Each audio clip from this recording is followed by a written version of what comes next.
kitchen faucet in that house had a trick to it.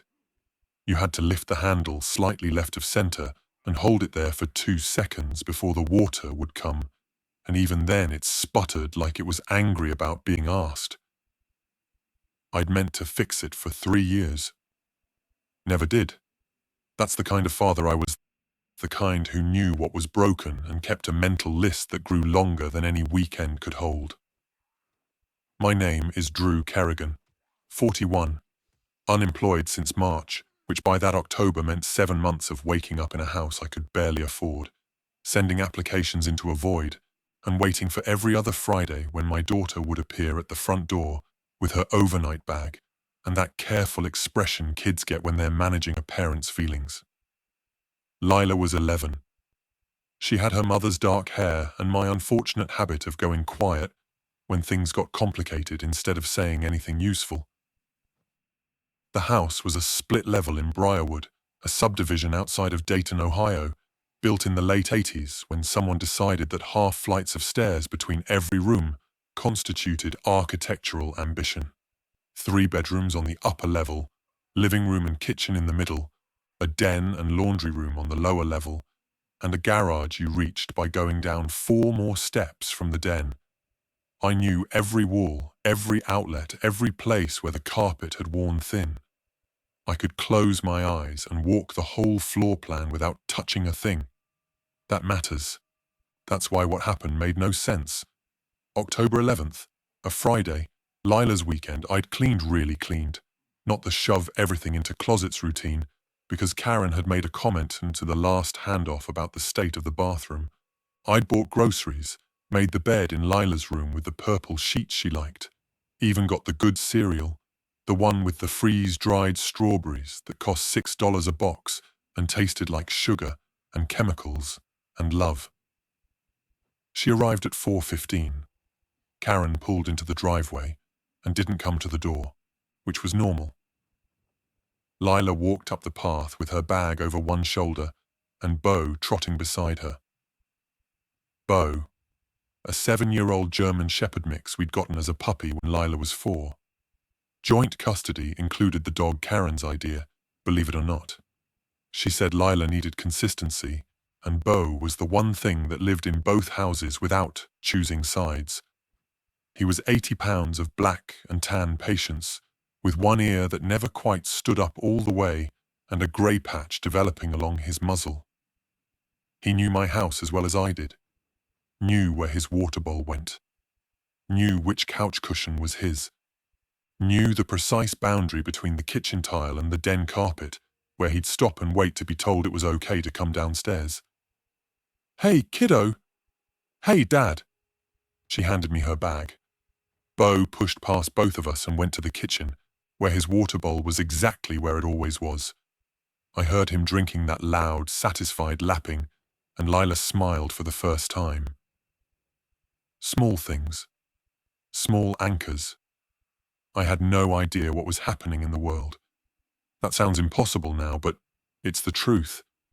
I'd turned off news alerts in August because every notification was either about the election or some new climate disaster, and the steady drip of catastrophe had started making my hands shake during job interviews.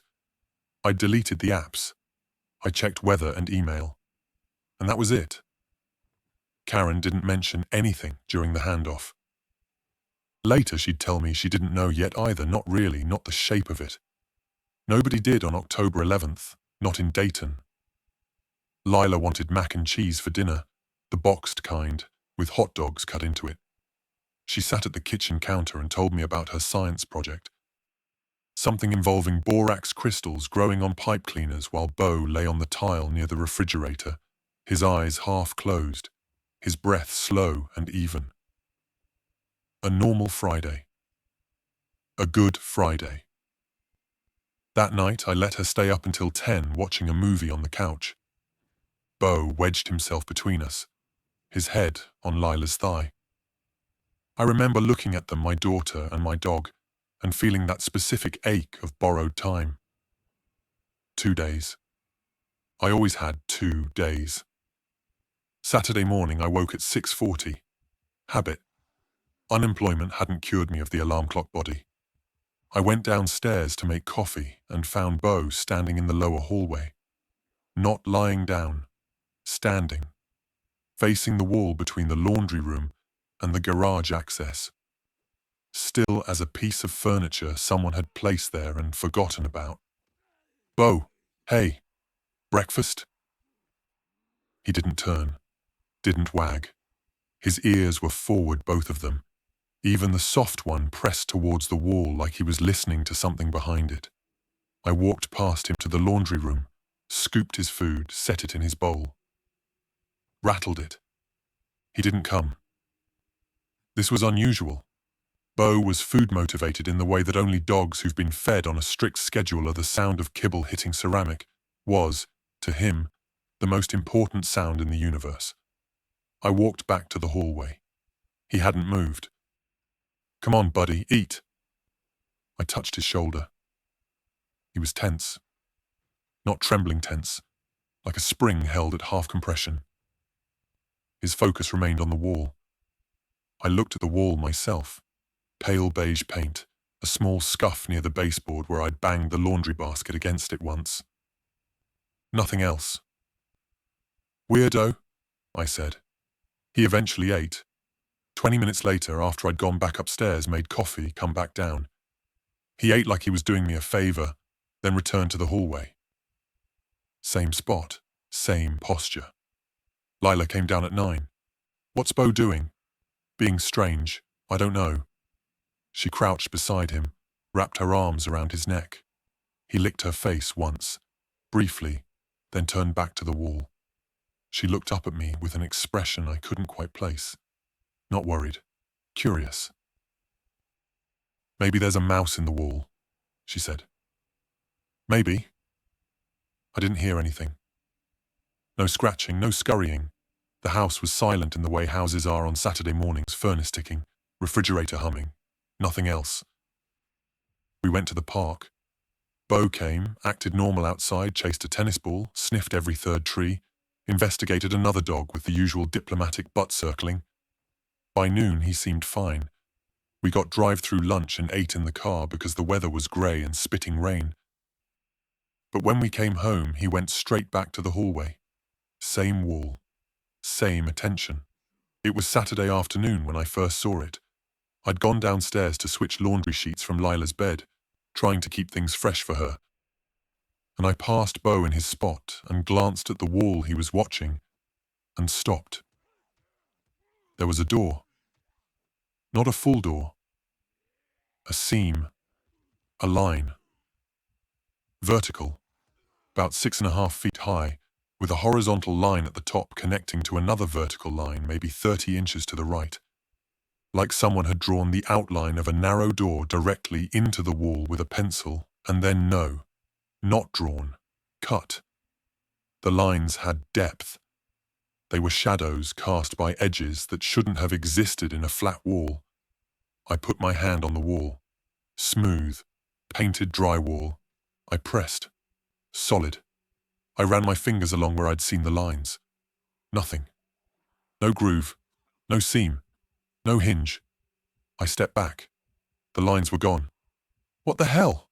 I said, not loudly. Bo looked at me. First time he'd taken his eyes off the wall in hours.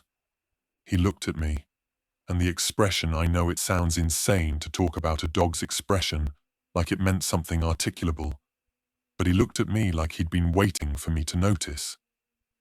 Then he turned back. That evening I did what any reasonable person would do. I told myself I'd imagined it. Trick of the light. The basement hallway had one overhead fixture with a 40-watt bulb, because I'd never replaced it with something brighter, and shadows did things in dim light. The brain filled in patterns. I'd read about that somewhere. I made dinner.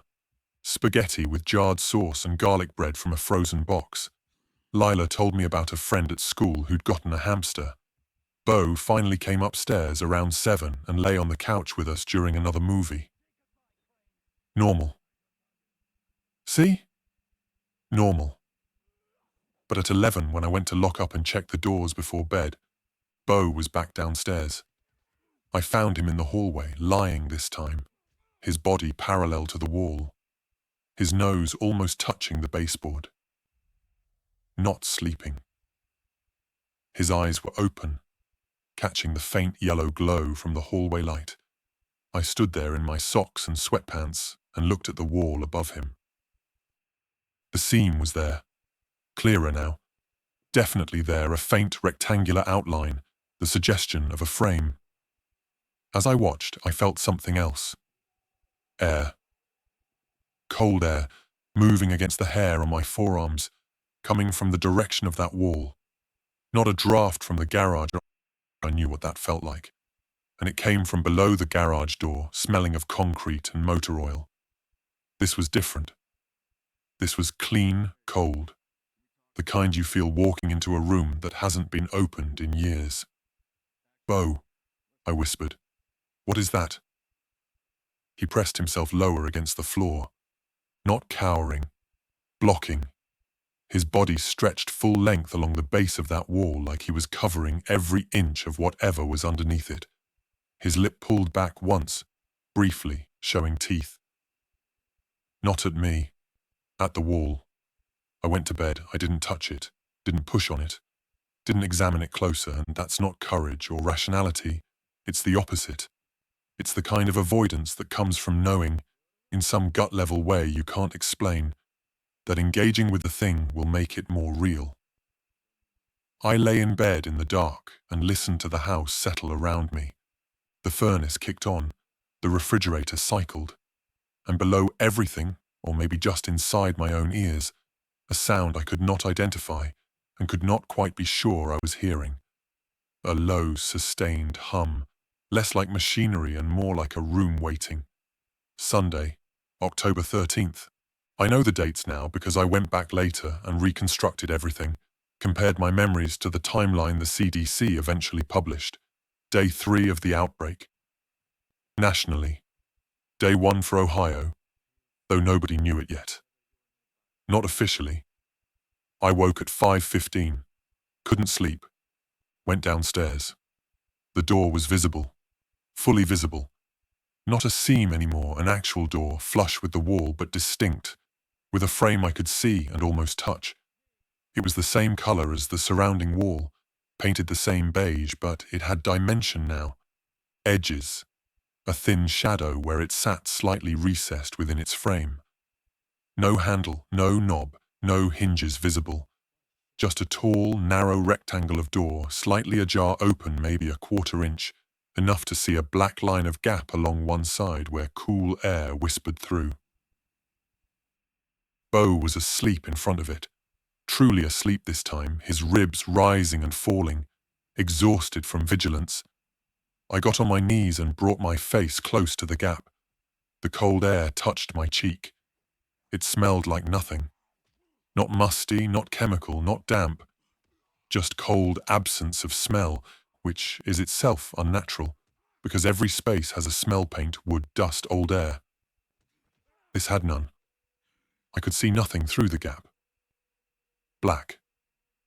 Not darkness black, the kind of black that doesn't have depth or surface, just negation. I stood up. My knees cracked. Bo opened one eye, confirmed it was me, closed it again. I went upstairs, made coffee, and stood at the kitchen window looking at my backyard. The grass needed cutting. The neighbor's maple had dropped half its leaves into my gutters. The sky was overcast, flat white. A normal Sunday in a normal subdivision. I picked up my phone and searched News, Ohio. Nothing unusual in the first results. Then I scrolled. A story from 2 days ago, CDC investigating clusters of aggressive behavior in 3 states. Georgia, Tennessee, Indiana, not Ohio, not yet. I skimmed the article. It sounded vague. Bureaucratic language. Monitoring the situation. Urging calm. I closed the browser. At 8, Lila came downstairs in her pajamas, heading for the cereal.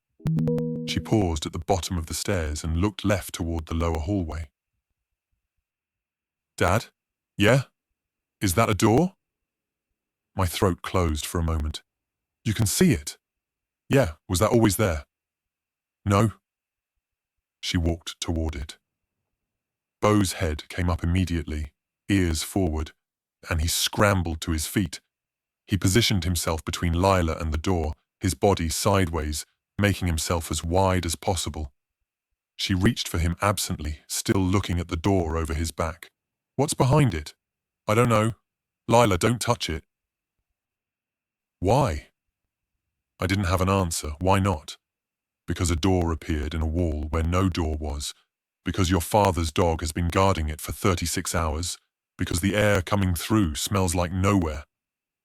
Because I said so, I told her, and hated myself for it. The refuge of a parent without a reason. She looked at me. 11 years old. And in that look was every evaluation she'd been making since the divorce, every judgment about which parent was reliable, which one could be trusted, which one had their life together enough to be obeyed. I failed that evaluation daily. I knew it. But she stepped back. By Sunday afternoon, the door was open 2 inches. I measured it with a tape measure, feeling absurd, feeling like a man documenting his own breakdown. 2 1/8 inches precisely. The gap was wider now, and the black behind it had changed. Not lighter, just different. It had texture now, like looking at black velvet. Something was in there, not a void, a space. I pushed a broom handle into the gap. It went in about 3 feet before it stopped, not hitting a wall, just stopping, like the air itself had thickened, and wouldn't let it pass farther. I pulled it back. The end was cold. Not damaged, not discolored. Just cold. Beau watched me do this from 4 feet away. His posture was rigid disapproval. "Noted," I told him. I tried to close the door. I hooked my fingers around its edge. It had an edge now, about 3/4 of an inch thick, and it felt like regular painted wood, and pulled. It didn't move. Not stuck. Not heavy. Just fixed. The way a wall is fixed. It occupied its position as if physics required it there. I tried to push it open wider. Same result. Fixed. Immovable in both directions. But an hour later, when I came back from making lunch, it was open 3 inches. It was opening on its own schedule, at its own pace, and neither I nor anyone else had input into that process. My phone buzzed. Karen. "Hey, everything okay? I'm seeing some stuff on the news." "What stuff?" "You haven't, Drew? Turn on the TV. There's something happening in Indiana. Some kind of... They're calling it a contagion, but people are acting violent. It's on every channel." I turned on the TV. Lila came into the room and we watched together. A press conference in Indianapolis, a hospital under lockdown, shaky cell phone footage of someone. It was hard to tell. The camera was moving someone running at a car, hitting the windshield with both hands. The anchor's voice was controlled but too tight. "Is that real?" Lila asked. "I don't know, sweetheart." Karen wanted to come get Lila and I said yes, automatically, then reconsidered. "Wait, what's the situation in Dayton? Anything local?" "Not that I've seen. But Drew, maybe she's safer here for right now, until we know what this is. I don't want her on the road if... She's 11. She should be with her mother." There it was. The hierarchy made plain, the way it always was. With her mother. The real parent, the employed parent, the custodial parent. I was the fun uncle figure who happened to share DNA. "Karen, let me keep her tonight. If things get worse, you can come in the morning. But right now, moving her doesn't make sense." Silence. Then, "Fine. But I'm coming first thing. And answer your phone." "I will." I hung up. Lila was still watching the TV.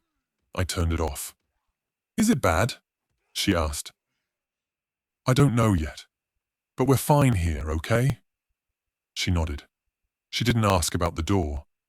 But I saw her look down the stairs toward the lower hallway, and I saw Beau appear at the bottom step, looking up at both of us with that same fixed attention. That night, I blocked the lower hallway with the stepladder and a kitchen chair. Not for security. What was a stepladder going to do against spatial impossibility? For my own psychology. A barrier I could tell myself meant something. Beau slept at the base of the stairs, not in his usual spot on the couch, not in Lila's room where he sometimes curled up at the foot of her bed, at the base of the stairs, between her and downstairs, between her and the door. Monday morning, October 14th. I woke at 4, descended the half flight to the kitchen, and stood at the top of the stairs that went down to the lower level. I could feel the cold from where I stood. It had presence now, not just temperature, but weight. The air near the floor was denser, colder, like the house was developing a thermal stratification with the door at its cold center. I went down.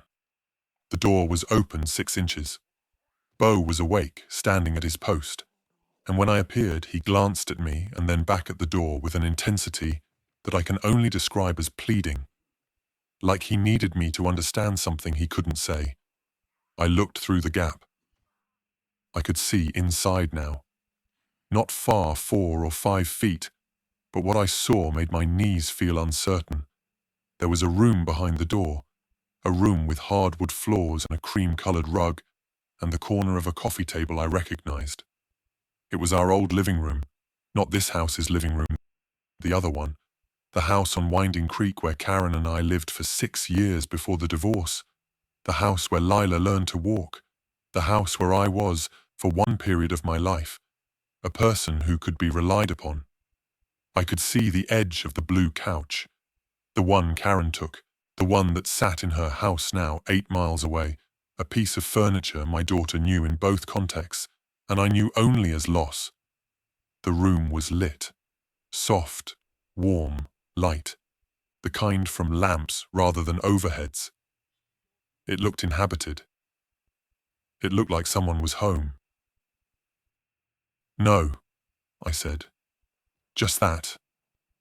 No. I went upstairs, made coffee, tried to think. The TV news was worse. Indiana was under National Guard deployment. 2 counties in Tennessee were under evacuation orders. Ohio's governor had declared a state of emergency at 11 p.m. the previous night, which I'd slept through. Schools closed starting today. Dayton wasn't named specifically, but the state was. The word outbreak was being used now. The word quarantine. I called Karen. No answer. Tried again. No answer. I texted, "Hey, schools are closed. Keeping Lila here for now until I hear from you. Call me when you can." No response. Lila woke at 8:30, later than usual. She came into the kitchen rubbing her eyes and poured herself cereal without being asked. She was so self-sufficient it hurt. 11 years old and already operating like she couldn't rely on anyone to remember what she needed. "Mum's not answering her phone," I told her, keeping my voice light. "She sometimes goes to the gym early on Mondays." "Right, of course." We ate. Beau came up from downstairs and ate his breakfast, drank water, then returned to his station. Lila watched him go. "Dad, that door is bigger." "I know. You're not going to do anything about it." "What would you like me to do, Lila? Call a contractor, phone the non-emergency police line and explain that my house has grown a new room?"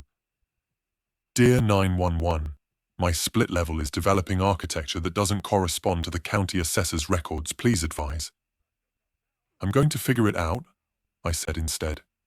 "Can I look?" "No." "Why?" "Because I need to understand it first." She put her spoon down. "Dad, you always say that. You always say you need to understand things first, and then you never do anything. You just wait." That landed like a thrown stone. Dead center. Accurate. The kind of truth children see because they haven't learned yet to be diplomatic about it. "You're right," I said, "but this time I'm asking you to trust me anyway." She picked her spoon back up. She didn't agree. She just stopped arguing. "Those are different things." Karen didn't call back. Not by noon, Not by 2, not by 4. I tried her mother straight to voicemail. Tried her sister in Columbus, rang, no answer. The TV showed thickening coverage. Cases confirmed in Ohio now. Cleveland, Columbus, Cincinnati, not Dayton. Not yet. I checked the door at 2 p.m. Open 8 inches. The room behind it was more visible now. I could see most of the old living room, rendered in warm light, impossibly present. The blue couch, the bookshelf with the brass bookends Karen's father gave us, the framed print of Lake Erie we'd bought at a craft fair in Put-in Bay the summer we got engaged. Every object correct, every detail precise. The room even smelled right. I caught it through the gap, that specific smell of wood floors and the candle Karen used to burn, something with vanilla and tobacco. The room was a perfect reproduction of a place that existed 8 miles away and 3 years ago. No, not a reproduction. It felt original. Like the door opened not into an adjacent space, but into an adjacent time, and behind it was the life I'd lost. I stood there too long. I know I did, because when I turned around, Lila was at the bottom of the stairs. Is that? She was looking past me through the gap. Is that our old house? Lila, go upstairs. Dad, I can see the couch. The blue one, is that our old living room? Go upstairs now. Why is it in there? Her voice had shifted from curiosity to something else. Want. She was 11 and she could see, through an impossible door in a hallway wall, the room where her family had been whole. What child wouldn't want to walk through? Bo moved between her and the door. Not aggressively, just placed himself there, solid and warm, his body a living barrier. I want to go in, she said. No. It's just a room, Dad. It's our room. I lived there. That's not our room. I don't know what it is. How do you know if you won't look? Because rooms don't appear inside walls, Lila. Whatever that is, it's not real. It looks real. Looking real and being real are different things. She was crying now. Not dramatic crying, the quiet kind. The kind that comes from wanting something so badly that being told no feels like being told the wanting itself is wrong. I've seen that face before. I wore it myself during the mediation sessions. Sweetheart, please, stay away from it. She turned and went upstairs. I heard her bedroom door close. Not a slam, a careful, deliberate click that communicated everything a slam would have and more. Bo stayed at the door. I went up after her, stood outside her room for a long minute, then walked away. At 6 p.m., I boarded the door. Went to the garage, got a sheet of 3/4-inch plywood I'd been keeping for a shelf project that would never happen, cut it roughly to size with a jigsaw, carried it to the hallway and screwed it over the door. 8 3-inch wood screws, 4 along each vertical edge, driven into the studs I found with a stud finder. The plywood covered the entire visible outline of the door and a foot beyond it in every direction. Bo watched me work. His tail wagged once, just once, when the last screw went in. I'll take that as approval. I made dinner. Lila came down and ate without speaking. We watched TV, not the news, a cooking competition show, and pretended the world wasn't doing what it was doing. At 9, she went to bed. Bo followed her upstairs, and for the first time in 3 days, lay down at the foot of her bed. I checked my phone. Nothing from Karen. 26 notifications from the emergency alert system stacking up like unanswered prayers. I read them. Shelter in place. Avoid contact with symptomatic individuals. Do not approach persons exhibiting erratic or aggressive behavior. Report suspected cases to the following number. I locked every door and window in the house. I pushed the refrigerator in front of the sliding glass door. I dug out the aluminum baseball bat I'd had since college and set it by my bed. Then I went downstairs one more time to check the plywood. It was warm. Not hot, hot warm. Like skin. like the wood was absorbing heat from whatever was on the other side. I put my palm flat against it and felt that warmth pulse, very faintly, like a heartbeat measured in minutes rather than seconds. I went to bed. I did not sleep well. Tuesday, October 15th. I woke to silence. Not the ordinary silence of a house before dawn, a deeper silence, like the house itself was holding its breath. I went downstairs. The plywood was on the floor, not broken, not removed.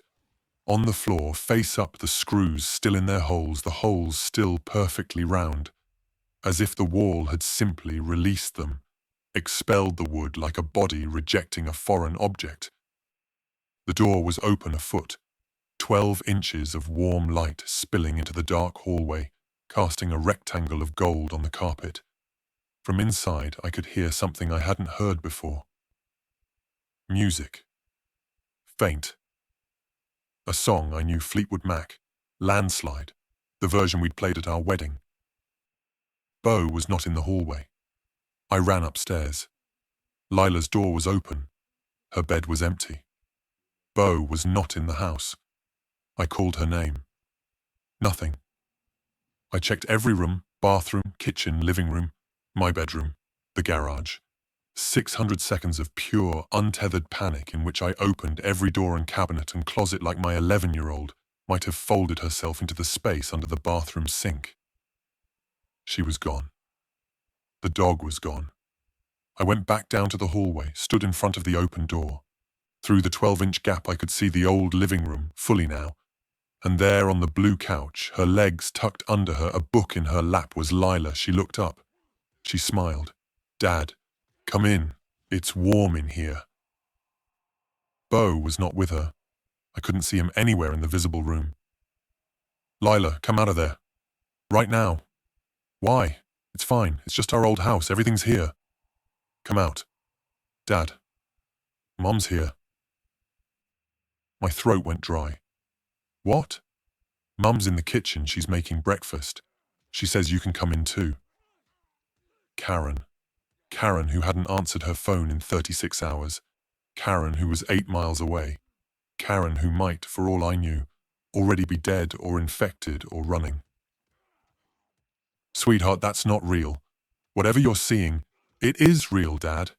I can touch everything. I can smell breakfast. She's making eggs the way she used to, with the cheese and the green onions. Don't you want to come in?" I wanted to. God help me, I wanted to. The warmth, the light, the music, the ghost of a life I'd failed to maintain.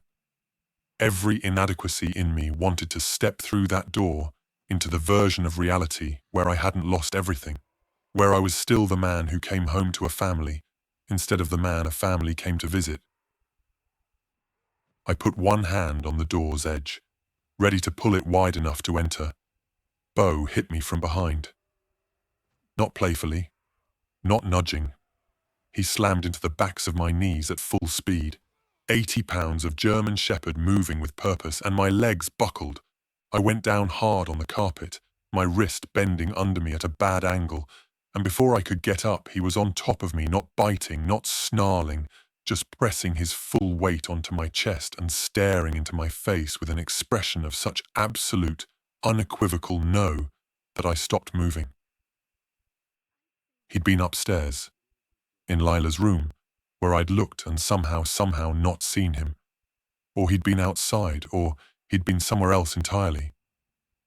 It didn't matter. He was here now, between me and the door, and every muscle in his body was communicating one message. Do not go in. Beau, he barked. Once, so loud in the enclosed hallway that my ears rang. Then he got off me and stationed himself in front of the door, hackles raised, teeth bared at the gap and whatever lay beyond it. "Dad?" From inside. Lila's voice, smaller now. "Dad, are you coming?" I got to my knees, my wrist throbbed. "Lila, you need to come back out. Come toward my voice." "But Mum wants—" "Your mother isn't in there, Lila. Come out now." Silence. Then, "How do you know?" Because I know. I didn't know. I had nothing. No proof, no logic, no authority. Just a dog who was willing to tackle me to keep me from entering. Just an animal's certainty arrayed against every desire in my chest. Because Bo knows. Come to Bo. More silence. Then I heard movement. Footsteps on hardwood, on that hardwood, the old hardwood, the impossible hardwood, and my daughter appeared in the gap. She was wearing her pajamas. Her feet were bare. She looked at Bo, then at me on the floor, then back at Bo. He's upset, she said. Yeah. I heard him bark. Come out, please. She stepped through. One foot on the carpet of our hallway, then the other. And Bo did something he'd never done before. He grabbed her pajama sleeve in his teeth and pulled her away from the door, firmly, walking backward, pulling her with him until she was 5 feet from the gap. 6, 7. She let him. She didn't resist. She sat on the floor of the hallway and Bo released her sleeve and sniffed her. Every inch. Methodical. Intense. His nose running along her arms, her legs, her hair, her hands. He circled her 3 times, sniffing. Then he stopped in front of her and stared. Dad, what's wrong with him? I don't know. He's looking at me weird. I was looking at her too. She seemed fine. Same Lila, same dark hair, same careful eyes, same pajamas with the small constellation pattern. But something I couldn't name it. Something was different. Like a photograph printed at 99% scale. Nothing you could point to. Nothing you could articulate. Just a sense, subcutaneous and insistent, that some minute calibration had shifted. Bo whined. Low, sustained. The sound he made at the vet when he was uncertain about something but not in pain. He sat down in front of Lila and continued staring at her face. Then he looked at me, then back at her. Are you okay? I asked her. Did anything happen in there? No, I just walked in and sat down. Mum was there, but she was in the kitchen. I could hear her. She called my name, then you called my name, and I came back. How long were you in there? I don't know. A few minutes? A few minutes. I'd been searching the house for at least 10, maybe 15. Time differential my mind supplied from some half-remembered science fiction. And I pushed the thought away because this was not science fiction. This was my Tuesday morning. This was my daughter on the floor of my hallway being inspected by a dog who wasn't sure she was herself. Lila, I'm going to close that door. Okay. Her compliance was too easy. Before, she'd argued, cried, wanted. Now she just agreed, flat, unbothered. Like the wanting had been surgically removed, and she couldn't remember having it. Bo whined again. I went to the garage, got the sledgehammer, 8 pounds of steelhead on a hickory handle that I'd used exactly once to break up a concrete bird bath Karen wanted removed from the backyard of this house when I moved in. It was dusty and the handle was slightly rough with disuse. I went back to the hallway. Bo saw the sledgehammer and his tail wagged. That one wag again, just one, like confirmation. Stay back, I told Lila. She moved to the stairs.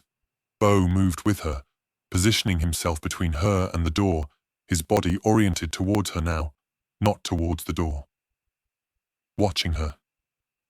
Still uncertain, I looked at the door. Through the 12-inch gap the warm light still poured. I could see the edge of the blue couch, the brass bookends, the life I'd lost, hanging open like an invitation. You want to know what the hardest part was? It wasn't the impossibility. By Tuesday morning I'd accepted that my house had grown a door. Reality had a wound in it, fine. The hardest part was destroying the only view I had of the life I'd wanted to keep.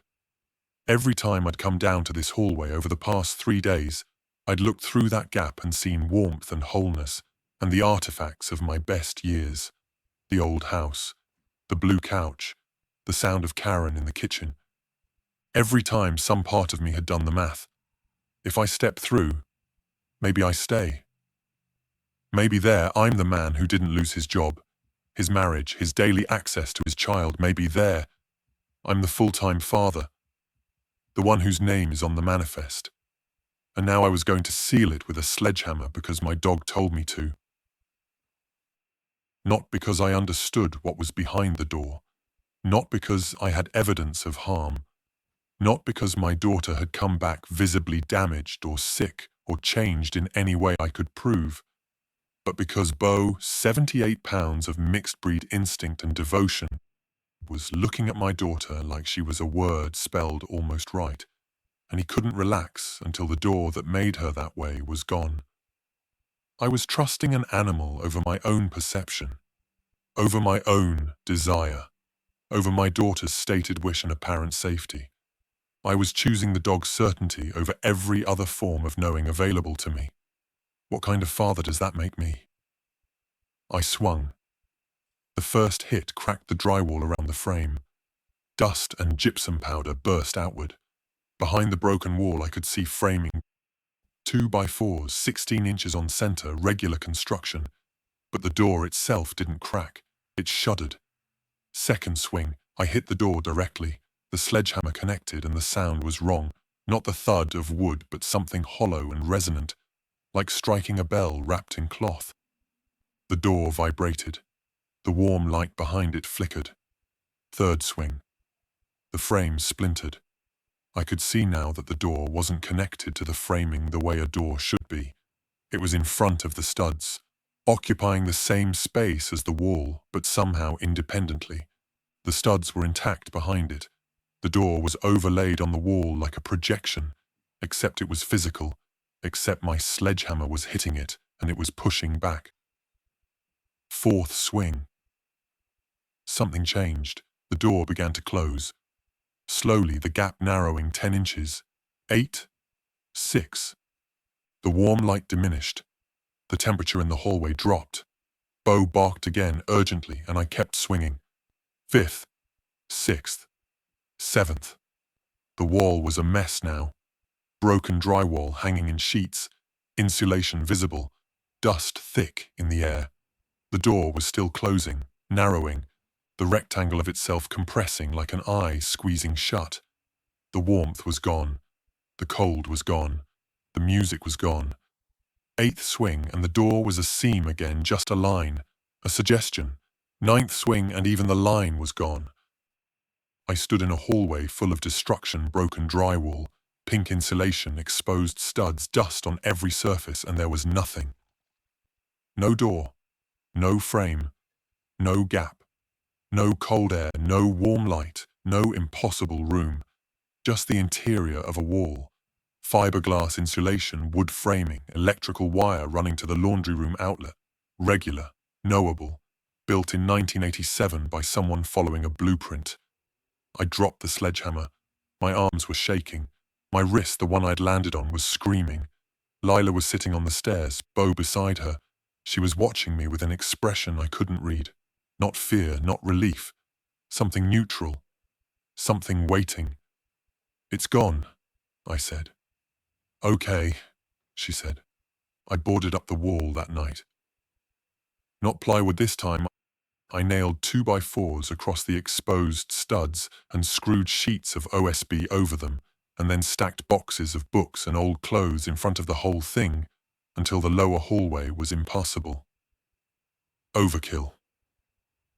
I know, but I needed mass between whatever that had been and the rest of my house. The outside world was worse. By Tuesday night, Dayton had confirmed cases. The National Guard was deploying. Karen still hadn't called. I tried her phone 11 more times. Voicemail every time. Her voicemail box was full by the 8th attempt. I let Lila watch TV that evening because I didn't have the energy to protect her from information anymore. She sat on the couch and watched the coverage with a stillness that worried me. Bo sat at the far end of the couch near her, but not touching. Usually he pressed against her. Usually he melted into whatever human was closest. Now he maintained 6 inches of space. "Dad?" "Yeah?" Did I do something wrong? No. Sweetheart, no. Bo's being weird with me. He's been weird all week. It's not you. But I didn't know if that was true. I kept watching her for signs. Signs of what? I didn't know that either. She ate dinner. She brushed her teeth. She said goodnight in a normal voice and went to her room and closed the door. Normal. Everything normal. Except Bo didn't follow her. He stayed on the couch, and when the house was quiet, he went downstairs and lay in front of the barricade I'd built and stayed there all night. Wednesday, October 16th. I woke to Bo licking my hand. He was in my room, at the side of my bed, his tail moving in slow, uncertain arcs. He whined. Not the alert, whine, the soft one, the one that meant he wanted something he couldn't have. I followed him downstairs. The barricade was undisturbed. Quiet. No cold, no warmth, no anomalous air. Just stacked boxes and OSB. Bo sniffed along the base, found nothing, and looked at me with what I interpreted as cautious relief. Then he went upstairs. I followed. He went to Lila's room. The door was open. She was asleep, curled on her side, the purple sheets twisted around her legs. Bo walked to the edge of her bed and stood there looking at her. His nose worked, sniffing the air around her. Then, slowly, like a decision being made joint by joint, he put his front paws up on the bed. His back paws followed. He circled once on the mattress near her feet, lowered himself down, and laid his chin on her ankle. He closed his eyes. I stood in the doorway and watched my dog choose my daughter again. Not with his full prior ease, not with that boneless comfort of total trust, but with something more like decision. Like he'd weighed what he knew against what he feared and come down narrowly on the side of her. I didn't know if Lila was fully Lila. I still don't. That's the truth of it. The part I have to live inside forever. She came back from a room that shouldn't have existed, and something about her made my dog hesitate, and then my dog chose her anyway, and I have to trust that choice because I have nothing else. Karen called Thursday morning. She was alive. She'd been at her mother's in Springfield, which had been under an early lockdown with cell towers overwhelmed. She was trying to get home. She wanted Lila. She's safe here, I said. We're safe. Drew, I need her with me. I know you do. But the roads, I'm coming tomorrow. I'll figure it out. She came Friday, in a car with her sister, both of them haggard and wired and smelling of gas station coffee and fear. Lila ran to her mother, and Karen held her and looked at me over our daughter's head with an expression that contained everything our marriage had been: gratitude and resentment and guilt and love, all compressed into one glance. Thank you, she said. She's fine, she's okay. I know, thank you. They took Bo, too. His leash, his food, his bed. I stood in the driveway and watched them pull away, and I was alone in a split level with a destroyed wall and a barricade in the lower hallway, and the knowledge that I had done one thing right, possibly, that I had trusted the dog over the door, that I had chosen demolition over desire, that when given the option between the life I wanted and the life that was real, I had picked the real one. Not because I'm strong, not because I'm wise, because Bo knocked me down. Because an animal I'd been too scattered to properly train, too broke to take to the vet on schedule, too absent to walk every day. That animal knew something I didn't and loved my daughter enough to show me. The outbreak got worse before it got better. You know that. Everyone knows that. I stayed in the house for 19 days alone. The barricade held. No door returned. I ate canned soup and stale cereal and drank water from the tap until the water stopped, and then from the bathtub I'd filled following an emergency alert. I was not heroic. I was barely adequate. I sat in rooms that felt too big and too quiet, and I missed my daughter and my dog and even my ex-wife, and I waited for the world to decide what it was becoming. They made it. Karen, Lila, Bo, they made it to Springfield, to Karen's mother's house, to a pocket of stability that held. I know because Lila called me, eventually, when the cell networks came back online sporadically in December. Her voice on the phone saying, "Hey Dad," in that same careful tone. And in the background I could hear Bo bark once, just once, in what I chose to believe was greeting. She might not be entirely my daughter.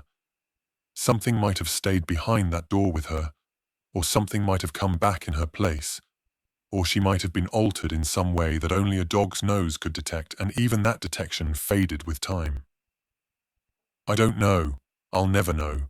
I destroyed the only threshold that might have answered the question, and I'd do it again, because fatherhood isn't certainty. Fatherhood is showing up on your weekend with the good cereal and the purple sheets and a house that barely holds together, and choosing your child over and over despite every indication that you are not equal to the task. Fatherhood is trusting the dog when your own judgment has failed. It is swinging a sledgehammer at the only beautiful thing left because something with better instincts than yours says the beauty is wrong. On the fourth morning after the door disappeared, Bo slept beside her, his chin on her ankle, his breath slow and even. And I stood in the doorway and watched, and I took that as enough. Not proof, not absolution, but enough. The wall is still open. I patched it eventually. Bought drywall, mud, tape. Did a bad job. You can see the seams, the ridge texture where I sanded unevenly. It's the one thing in this house I actually fixed, and I fixed it ugly. I look at it every time I go downstairs to do laundry, and every time for just a second I check. Is the wall just a wall? Is the paint just paint? It is. It has been. 7 months now, and it's just a wall. But I still check. I'll always check. That's what the door left me, not a wound, but a practice. The practice of verifying that reality is where I left it. The practice of trusting that what I destroyed deserved destruction. The practice of believing my dog over my hunger. Lila comes every other Friday now. The custody schedule resumed in January when the courts reopened.